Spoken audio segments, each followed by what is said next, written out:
All right, I think we're live. Good afternoon, everyone. My name is Jeff Dahl, and I'm a 1996 grad from the great Kellogg program, and I'm currently president of the Alliance Consumer Group based in Fort Worth, Texas, and I'm here today to introduce Tony Jeary, our next speaker. And I'd like to tell you a little bit about Tony before we get going. He's authored over 60 books. He's worked with 1,000 clients in over 50 countries. His most impactful book is called Results Faster, and that centers around his strategic acceleration methodology of clarity, focus, and execution. Tony has also personally coached presidents of Walmart, Sam's Club, Shell, Firestone, Samsung, Ford, and entrepreneurs all over the globe. And he's here today to share from his upcoming book called The Game is Always Changing, which he co-authored with Lamar Smith, who was the former CEO of First Command, a financial firm supporting our country's military families. And I'll just note that Tony is also a man committed to helping others win. And I can share just a personal insight into Tony. I've been working with him on and off for, let's see, 15 years now. And long time, Jeff. Long time. Long time, yeah. And he's helped several of my executive teams with strategic planning and execution. And I was thinking about comments yesterday, and I started to chuckle because there's a funny story I want to share real quick, Tony, if you don't mind. For sure. So, and I think it's probably my most memorable, and that's when I was at Amway and I invited you to speak to our organization in Bogota, Colombia. Okay, so this was back in 2008, 2009, when there were still soldiers patrolling the streets, if you recall.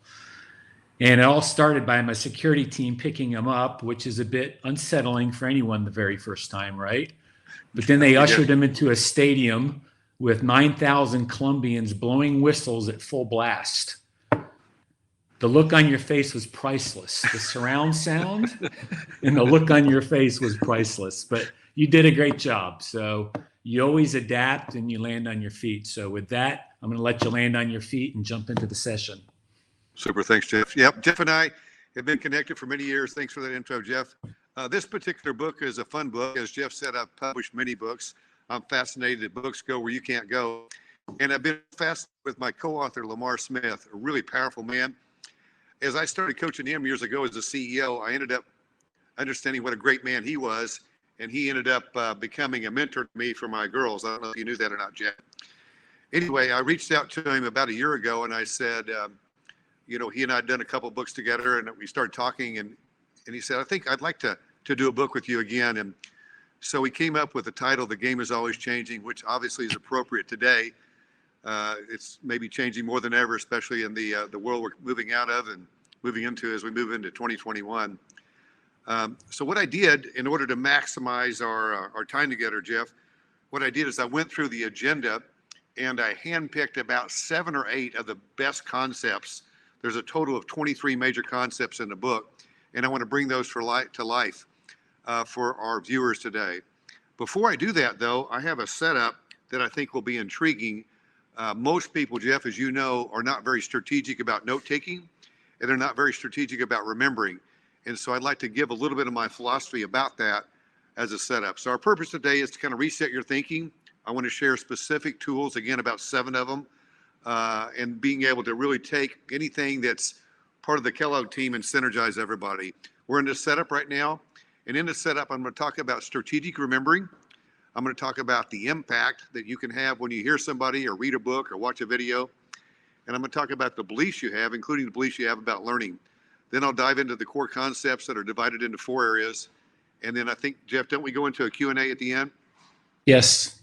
So we'll do kind of the most important points, what I call VIPs, and any actions anybody wants to take.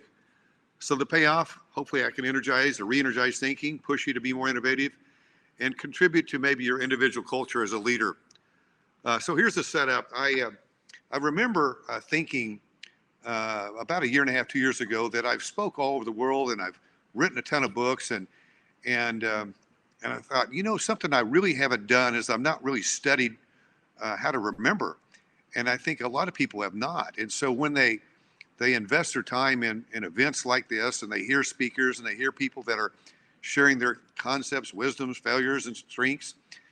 And but they really don't have like a formal way to take good notes, nor do they really have a strategy for remembering. So a week from now, a month from now, then it just didn't go past your short-term memory. So I'd like to share that model, Jeff, with everybody. It simply says that if you have a good speaker, if you're reading a good book, oftentimes you'll have a short-term aha that, or a short-term concept that you go, wow, that's pretty good. But again, maybe a week or a month too later, doesn't go past that. It may not ever even get to your long-term memory.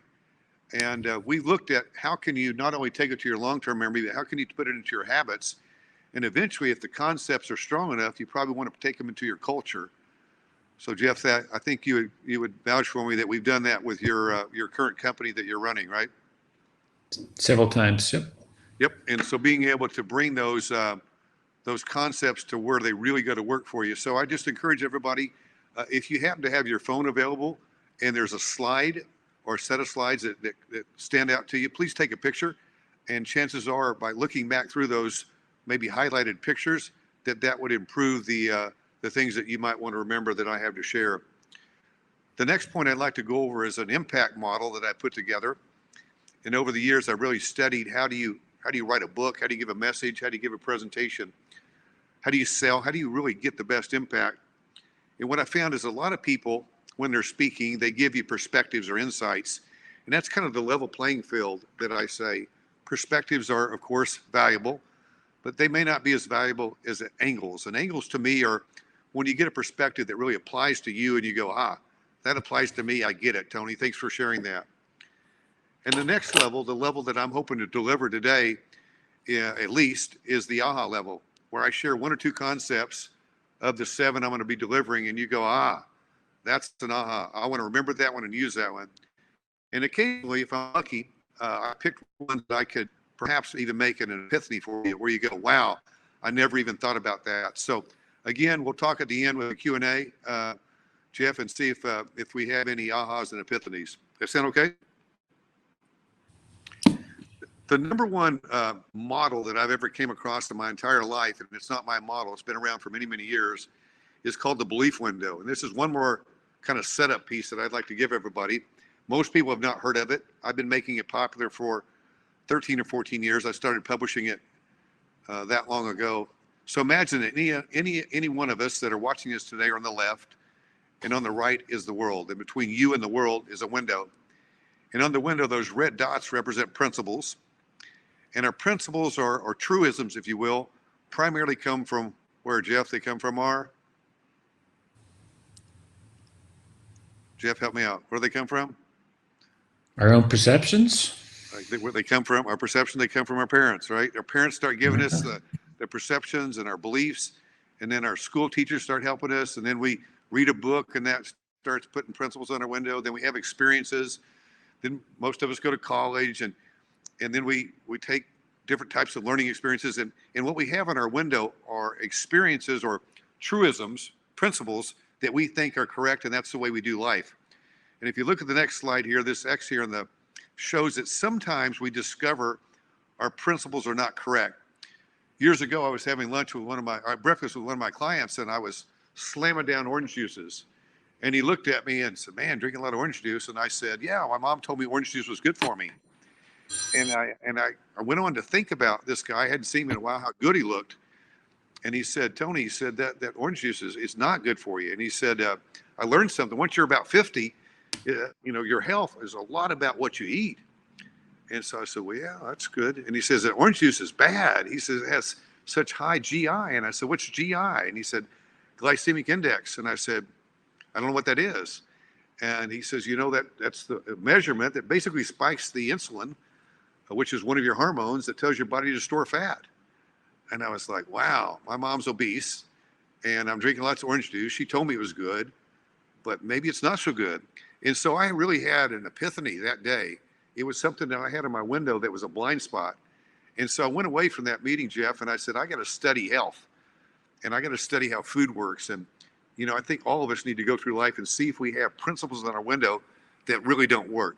When you see the FedEx logo, I know, Jeff, you've seen me show this to your team our teams over the years, most people, when they see the FedEx logo, they are not aware of the serving spoon or the arrow that's embedded in the logo. And I would propose if you look really hard, you still might not even be able to see them. Some people, if they look hard enough, will see the arrow, but most won't see the serving spoon. And Jeff, when I reveal this, people then go, okay, I see it. And from then on, they can remember this particular talk when they think about the FedEx truck and think about my point.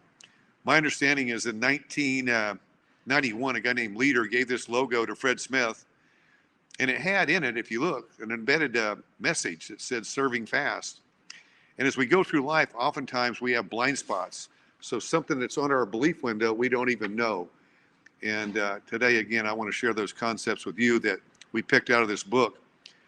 I got 60 more seconds before I do that. That's a book that I'd like to talk about called Advice Matters that kind of pays off this whole belief window deal. I wrote this book, Jeff, as you know, to be able to share with people how do you uncover blind spots. And I think there's 6 basic ways. One's a mentor, one's a coach, and I appreciate you letting me be your coach, Jeff, over the years. The next one's a trusted colleague, and I know there's many trusted colleagues in this program helping each other out. And I so applaud you guys for doing that. Continue to learn is a big deal, and a lot of people don't. You can have paid advisors like you pay a CPA, maybe to help you with your taxes because they know the IRS code before, maybe better than you. Resources like a book or a video, and then self, you can't really see your own spots, but you can see patterns. If your patterns are working, you want to keep doing them, and if they're not, you want to change. So with that being the setup, I'm hoping I can deliver and uncover some blind spots and Jeff, give people some ahas and epiphanies. Any thoughts on your mind, Jeff? No, I just can't reinforce enough the point about having a coach, right? Somebody that could be inside the company, but preferably outside, that you can kind of blow some steam off with and really talk through issues as you and I have over the last 15 years. It's a long time. Yeah, I agree. Help you see things you're not seeing. Yeah, I've had the same coach for 33 years. I've been paying a guy 33 years, Jeff, and I just so admire my coach for sticking with me and pouring into me and helping me see things. And that might be one takeaway for you, maybe an epiphany. If you don't have a coach, you've thought about it, heard about it, but you never really deployed one. I think it's a good thing to have many coaches, and yeah, I'd encourage that as well. Okay, so here's the kind of the setup of the book, the way it's divided out.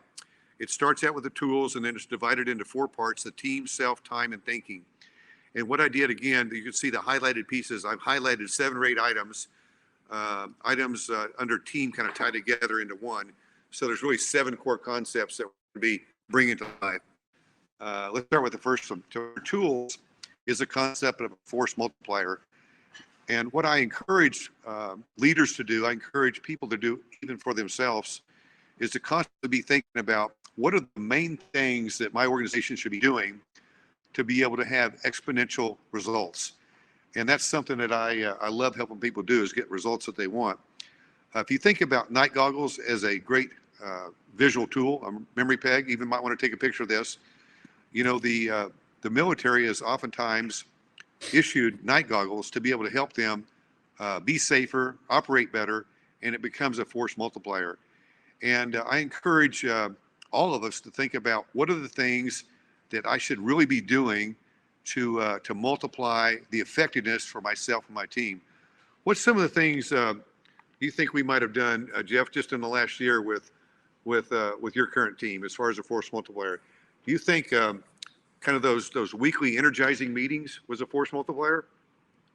I definitely think it was just a forum where we could get a larger group of people around the table and just start sharing ideas. Yep. It's not 2 people brainstorming; it's a group of 10. Yep.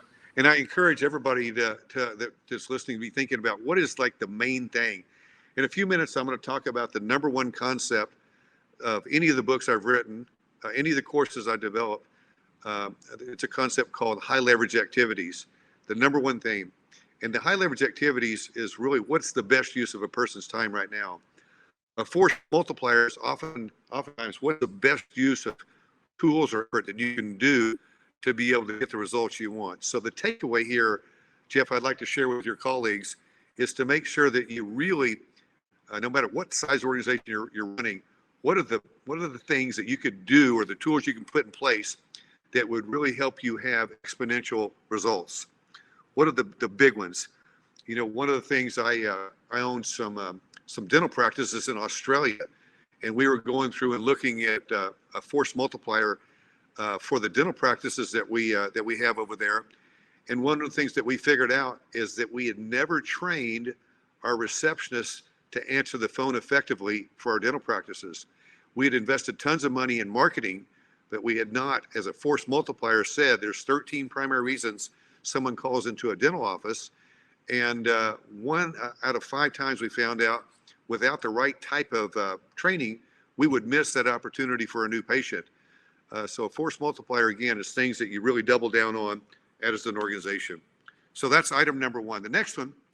And, Hey, Tony. Yeah, go ahead. Do you mind if we kind of field some questions as we go along? Oh, great. Instead of Yes, saving them to the- if you can see those questions, that'd be great, Jeff. I Yeah, don't so see just them on my screen, but yeah, if you could. just a real quick one. There was a question about the difference between a mentor and a coach. Wow, I get that a lot, and so I'm prepared to answer that. Here's my answer.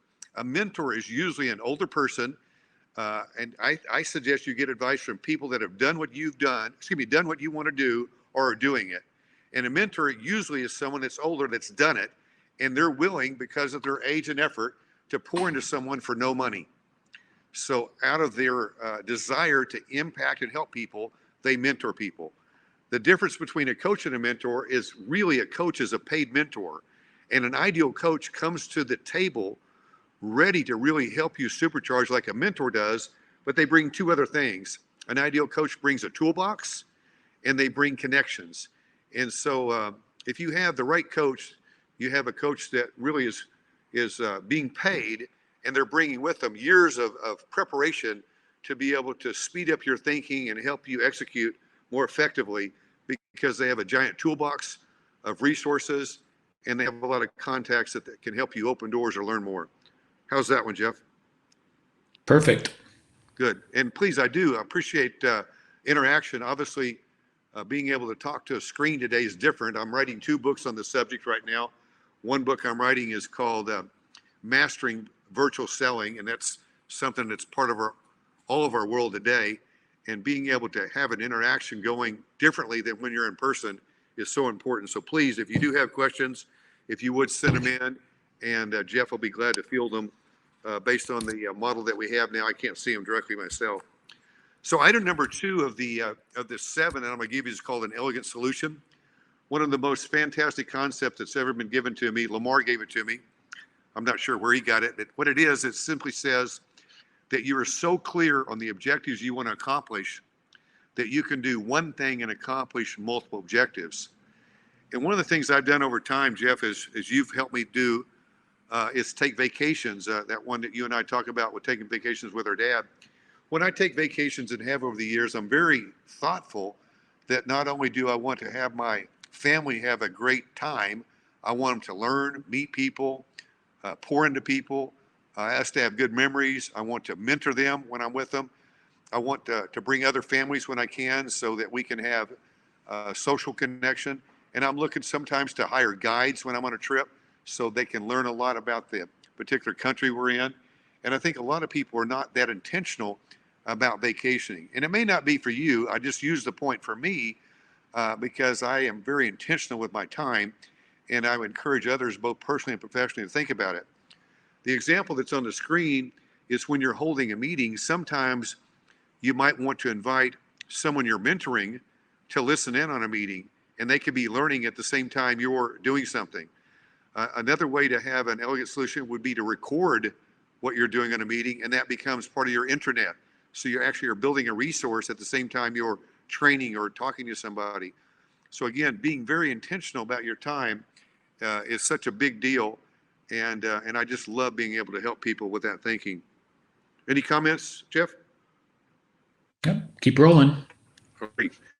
The next one under team is time, and the question I'd like to propose to everybody right now, Jeff, is when I go around the world and speak on time, what I found is only about 1 out of 20 people can answer this next question.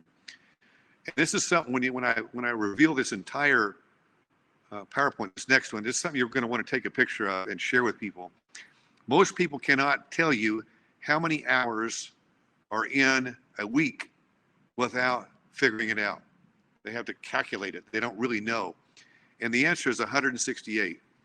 And so my view on time is there's 168 hours in a week, and we should sleep for about 8 hours a day. So that's about 56 hours in round numbers that you can take off that 168 for sleep. And then Jeff, I believe, and you believe this, most people should take a shower. So I put in a round number of 12 for maintenance, and that could be combing their hair, brushing their teeth, getting dressed. So when you take out for sleep and you take out for maintenance, what you end up having is about 100 hours. And of that 100 hours in round numbers, most people invest about half of that personally and half of that professionally. And if you really think about it, how we invest that 100 hours ends up determining the type of life or career that we have. So take a picture of that if you think that's an interesting model. Again, something great to share with people. When you get it in your mind, you really do think about it. And sometimes it could be an aha or an epiphany that you really only have 100 hours. If you love what you do, oftentimes you can overlap your personal and professional, and I certainly encourage that as well. Something happened to me, Jeff, a few years ago. In fact, it was almost over 15 years ago, as I got a great opportunity to coach the president of Ford. And I don't know if you mentioned that particular company. I've had a lot of opportunities to coach great CEOs like yourself. And during that time, Ford was the third largest company in the world. And they reached out to me and said, hey, we'd like to hire you to help us take some of our top couple hundred people and really have them working as a high performing team. And I said, I'm really not a high performing team expert. And Jeff, I don't know if you heard the story or not, but they said, we'll give you $1 million. And I said, okay, I'll become a high performing team expert. And I went on to hire other people that were really exceptional at high performing teams. And eventually went on to write the book on the right. But over the last 15 years or so, I used the model from what I learned during that commission. And it simply says this: if you're a leader, the people underneath you, whether it's 330, 300, are they working as a group, which is people that really have no common goal? However, each person or each department kind of works on its own and accomplishes certain things, and you add it all up, and it can be a good thing. A team is a group of people working together more independently, where they're connected and they have more of a common goal. And at the highest level is a high performing team, people that are focused on being as effective as possible every day. Everybody's individually motivated. They work together. They're reevaluating all the time. How do we get better? And I so am happy to see what you've done, Jeff, with your team, the 130 or so people that you watch over, just even in the sales arena. It's quite impressive how they really operate as a high performing team. You got some really great team members. Would you agree? Yeah, we've had some challenges though. Remember the day where we had 12 general managers in Latin America trying to get those guys aligned? Yeah, over the years we have. Yep. So here's one again. Take a picture if you think this is a good one. High performing teams are what you really want to lead if you can. And it takes thinking first. You know, the game's always changing. So you got to think first and have the model. So that's the concept that kind of blends in this next one, which is called the ACT model. Again, another opportunity to take a picture. 3 specific things that we really encourage to push high performing teams, and that's having accountability, good communication, and trust. Those are the 3 big ones that out of that 1-year commission that we said that most experts would agree need to happen to have a high performing team. Going on to our 4th area right now, I'd like to start out with a quote from my co-author Lamar. Time and life are the same. You cannot improve your life without mastering time use, or the use of time. And I'm so into to understanding time. I had a client from where was she from? Somewhere in Canada, Calgary, I believe it was. And she gave me the term, I'm sure she didn't invent it, but she gave me the term margin time. And Jeff, and it's really made an impact in my life, and it might make an impact on your colleagues here that are listening.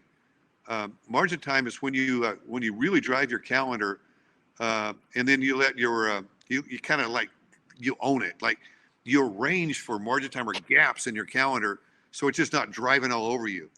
And I've noted positive opportunities, You have different demands. Things come up, things change, and if you really want to be able to change it on a dime, if your calendar is not completely packed, and here's one for you: if you build in margin time to have some think time, sometimes I'll block a half a day on my calendar because I want to think, and a lot of people don't really build that in. I was working with the CEO, Jeff, out of Salt Lake. And as I was coaching his executives, he asked me very specifically to make sure that as we were building his team members' HLAs, his team members' high leverage activities, that they build in thinking time. That's an interesting point. What do you think, Jeff? Yeah, so you and I talked about this years ago, and since that point in time, I've been loading 2 hours a day. 1 hour, believe it or not, I call lunch, where I block off my calendar, and another hour is prep time, right? So in today's world, if you don't do that, your admins will book you Zoom calls from 8 in the morning until 6 at night. You will not get a break, Yeah. right? But now I know I've got 2 hours that are flex time that I can, take away if I need to. If I want to skip lunch, I can, but I got that hour there, right? Yep. Love it. Love it. Yep. Yeah, love it. Here's another side note. If you're not doing this and you have your admin booking calendars for you, you might have them book you at 25 minutes and 50-minute increments instead of 30 and 60. If you do 30 and 60, there's no bathroom time. There's no time to check your emails. And if something goes over a minute or two, then you're often late. It'll hurt your brand. So there's another one. Besides the margin time idea that Jeff and I just talked about, you might consider the 25 and the 50-minute concept. As I had foreshadowed a little bit ago, the number one thing of anything that I've ever taught or come up with is the concept of high leverage activities. And really all high leverage activities are it's just a set of words that really shows you to prioritize.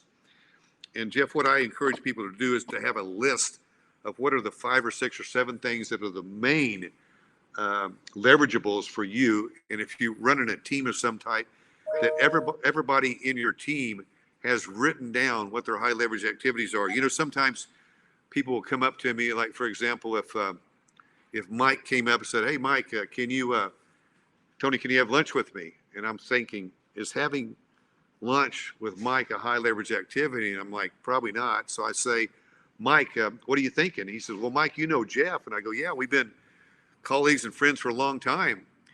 And he says, "Well, I'd like to have lunch and talk about you connecting me to Jeff." And I say, "Well, Mike, how about this? Since we're pretty good friends, why don't I just email connect you guys, and you guys can just connect without a lunch?" And Mike's thinking in his mind, I really didn't want to have lunch anyway. So I actually gave Mike what he wanted, but I told him no. And so when you're really clear on your high leverage activities, the things that really matter the most, it's easier to say no. It's easier to have less time in a meeting. It's easier to do things to be more effective.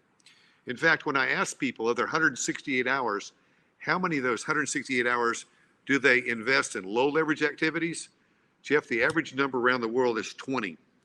That means that many of your people potentially could take 5 or 10 hours of that 20 low leverage activity time and move it to high leverage activity time. Okay, next concept under thinking, we believe that every problem is a thinking problem. So what you do when you want to change your results, you change your thinking. And hopefully you might think that quote could be a powerful quote. I really believe thinking does matter. Let me give you the concept of MOLO. MOLO is one of my most talked about concepts. We put it in the book. It's called More of, Less of. And it simply says that you ask yourself and you document it, just like it says on the screen, what do you want more of and what do you want less of? And I've got a great video. Sometime if you want to just Google my name and type in MOLO, it'll show up about this concept. And then not only what do you want more of and what do you want less of, what are you going to do more of and what are you going to do less of? And that can be really valuable when you're wanting to deal with change. So you got to say, hey, I got to take some things off my plate. And oftentimes people don't do that. So let me kind of move into closure here. Hey, Tony, Yes, just sir. on the MOLO piece. So I remember first talking to you about it probably 10 years ago with one of my teams, and it was absolutely the most difficult exercise as a leader I had to do with my team, right? Is sit down department by department, go through every activity that they're doing and getting them to do less of it. Yeah, I mean, it was like killing the sacred cow hour after hour. It was so difficult to get people to say, I won't do that anymore. It's easy to say yes and take stuff on. It is so hard to get them to pull it off. I remember that, and it's a great concept, not just a good concept. Matter of fact, it's an extraordinary concept. It's better than great. If you take and have your team audit themselves with the two simple questions: what do you want more of, and what do you want less of, and then what should you do more of, and what should you do less of, and you kind of audit and take things off your plate, as Jeff said. It's just giant in terms of productivity. Okay, one more slide, and then we'll go to a summary slide, Jeff, and then hopefully we can open it up for some questions. Time to think. There's 24 hours. If you think about it, you kind of get this rhythm. So learn when your strongest times of the day are. I think a lot of people don't do that. They don't think about willpower. Like, willpower is often highest at the beginning of the day, and by the time you get to 4 o'clock, 5 o'clock, your willpower is less. And if you happen to have a glass of wine, then your willpower is even less. And so it can be very impactful from a productivity standpoint, dealing with today's world, dealing with change, if you really understand when your high energy times are, when are the strongest times of the day for you, and even being able to eat accordingly, knowing when to fill and fuel your body. So that's kind of a closing slide I'd like to leave everybody with. And then in the summary, what we just covered, Jeff, we covered force multipliers. That's where you really look for the things inside your organization that can really, if you double down on them or you bring a tool in, you can really get better results. An elegant solution is when you're so clear on what you want to accomplish, you can take one effort and accomplish multiple objectives, like I talked about with the vacation. Under a team, we talked about the 3 levels of a high-performing team: a group, a team, and a high-performing team, and the ACT model of accountability, communication, and trust. And on the right side, we talked about, and Jeff agreed with it, of course, is the whole margin time concept, and so many people don't do that. Then I discussed briefly high leverage activities, which is the opposite of low leverage activities. And I encourage everybody that's listening or watching this recording in the future that you really think about, what are the high leverage activities? I have 5. Mine is to attract strong qualified business. Number 2 is to deliver great value to my clients. Number 3 is to consistently have more clarity for my team. Number 4 is to gain wisdom every day so I can be brighter and on top of things for my clients and customers. And number 5 is to nourish my Rolodex. I have a lot of friends and a lot of connections, as you know, Jeff, and every day I'm thinking, how can I drop something in the mail? How can I write something? How can I email to people something of value? So I'm constantly dripping value on my Rolodex. So there you have the items that we went over, Jeff. And then I guess, do we open it up for questions verbally, or do they come in by chat, or what's the protocol? Yeah, so I'm actually monitoring the chat room right now. I've been going back and forth with a couple folks, but if there are any questions that you want me to ask Tony, please go ahead and send them in. We've got a good 10 minutes. I can certainly tell some more stories, Jeff. 62 books, I can talk a lot, right? I'm sure you could. We'll keep talking until anybody has any questions. You let me know. One of the things you can see on the screen where under self, where it says SWOT, one of the things we wrote in this book is a lot of people don't do SWOTs on themselves. Jeff, when did we start doing that? Do you remember? I can't remember, but it was a painful exercise. Looking at yourself is very valuable. When you're doing performance reviews, a strategy can be to have your team member that you're performance reviewing, have them do a SWOT on themselves so you can see how they see themselves, and they can be encouraged in doing that by having a rhythm or a habit. Not everybody will evaluate or self-assess themselves to the level they could or should, and I think doing a SWOT on yourself is a really powerful concept. I do it 2 or 3 times a year, constantly looking at, am I overlooking something? Am I double downing on the things that are my strengths? So if you're not doing a SWOT on yourself, that could be another aha for you. The next one below that is to roll the video. And that's simply to be able to think about what you're doing now for your team, your company, your organization, and think about what's it going to look like a month from now, 2 months from now, a year from now. If you remember when COVID hit last February, March, and we had to pivot a little bit, I was rolling the video forward and I was thinking, Jeff, could we potentially bring so much energy into your organization that we had some way better results than potentially we thought we could? And would you mind sharing with everybody how we ended the year? I guess I can do that. Pretty we were good. up we were up double digits, despite being in the ditch for 3 months during COVID. Yeah. That was quite the rebound. Yeah, the roll forward, seeing that future, seeing that ability to say, in my mind, what do I want to accomplish? Jeff, I talk a lot about in the book the reticular activating system, which is a set of nerves, kind of acts as a gatekeeper at the back of your brain.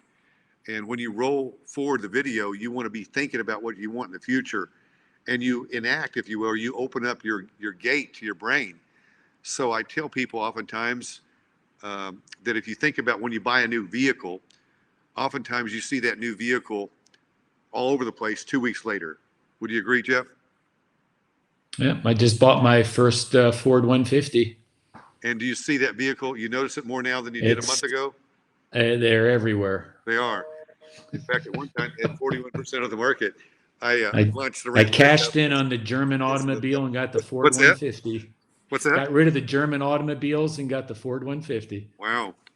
Hey, Tony, there's a good question here that actually has been on my mind. Okay, I'm ready.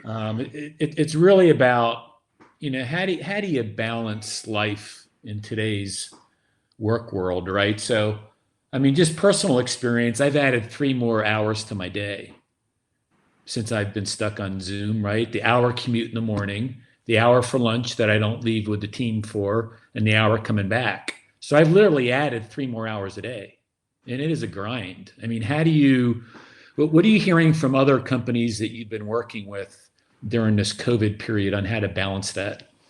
Well, as I'd mentioned in one of the things highlighted here, the margin time, I think one of the pieces to the puzzle is to be able to put things on your calendar. We attempted over the last 6 months to do a 4 o'clock, because sometimes we're in different time zones, of course, most people are nowadays, is we attempt to shut down about 4 o'clock. And that gives everybody on the team a little bit more work-life balance. Now, we can't always do that, and there's certain circumstances, and I know many people in the organization couldn't do that. So I'm not saying that's an answer for everybody. It's just a answer. I think being able to encourage people, Jeff, to really think about what they value. People that work for you. What I got called on the carpet from one of my mentors about 15 years ago, and I was having lunch with him, Jeff, and he was talking about my personal assistant, and I was talking about her being a single mom, her son, and he said, "What's her son's name?" And I was like, "Wow, I don't know." He's like, "She's your personal assistant. You're together every day. She's taking care of everything for you during the day, and you don't even know her son's name."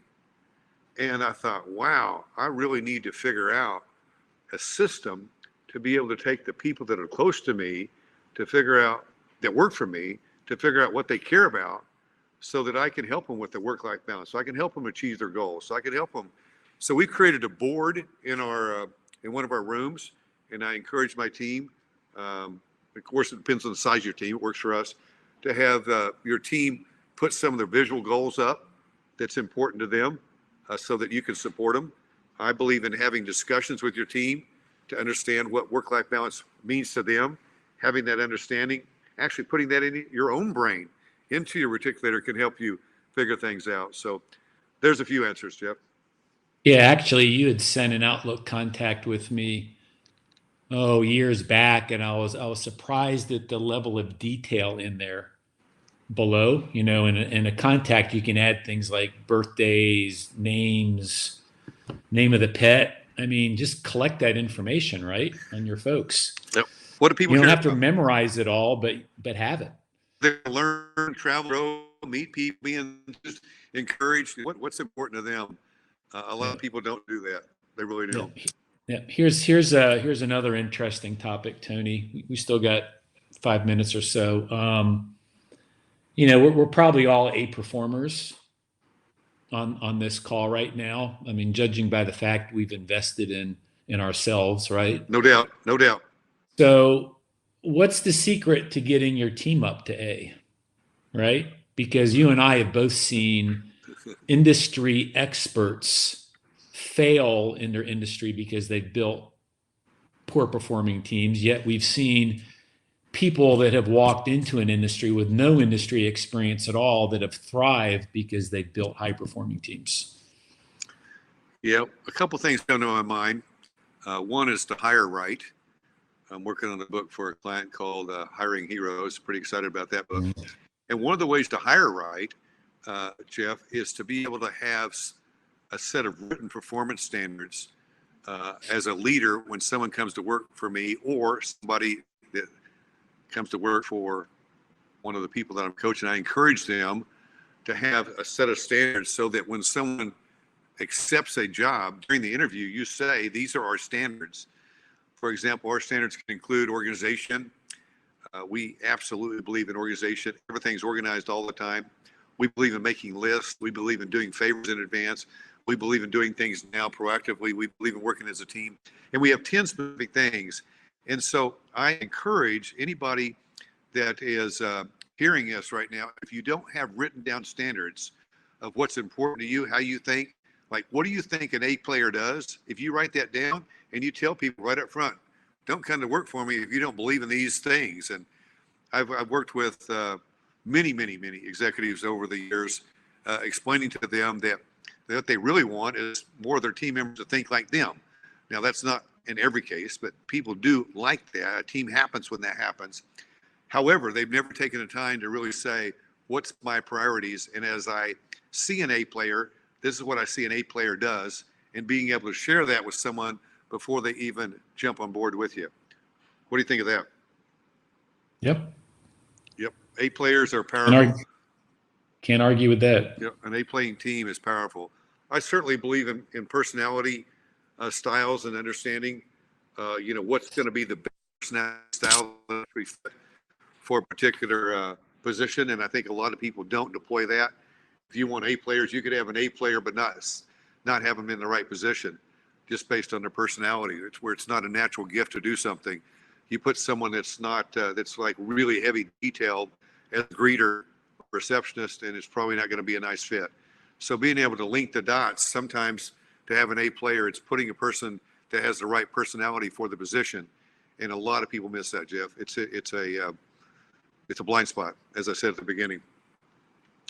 Any other questions come in?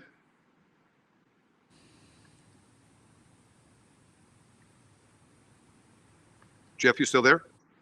Yeah. I'm reading. There's actually quite a few. Pick a good one. This is not when you stump me, though. Make it easy, would you?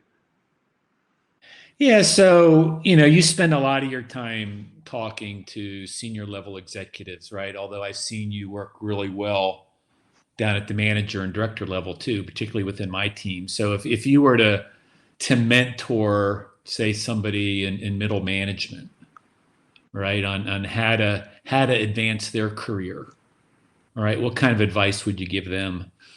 Clarity. So my big deal is clarity, focus, and execution, as you know. And a lot of people have not taken the time to really get clear on what you want to become. When you write your goals down, most people write down their goals to what they want to have, and very seldom write down what they want to share, experience, give, and most importantly, become. So my advice is to be very, very clear on what you want to become. What kind of value do you want to be able to create? What kind of skill sets do you want to possess? What kind of arsenal do you want to build? Like being able to say to yourself in writing, potentially on your phone, this is what I want, who I want to become, can really take, and it can take that RAS, that set of nerves in the back of your brain, and cause you to bring things into your brain that's more important to you and can attract opportunities, education, thoughts, thinking, people, experiences to help you really advance your career. So I'm going to double down on clarity. Yeah. Okay. I think we may be coming to a close. So let me just say thank you for joining us and sharing your insights. You bet, buddy. I know time is precious, particularly for you, and we do appreciate you joining us. And just a reference for everybody, remembering that our next session is keynote speaker Doug Conant, ex-president of Campbell Soup, or CEO of Campbell Soup. So stay on for that. You've got time for a quick bio break and a snack, and I think Doug comes on at 3 o'clock. Cool. All right, Jeff. So look forward to seeing you soon, Tony. All right, man. Thanks for inviting me on, and I hope everybody got an epiphany or two, or at least an aha. Thanks so much. Yeah. Hey, by the way, there were a couple questions around your slides, and I'll work with Eloise, and I'll find out a way through the Kellogg folks to get those posted for everybody. Yep. Glad to help, man. Right. Anybody I can help, Right. with your colleagues, love to do that, man. Okay. Have a great weekend. All right, guys. Bye-bye.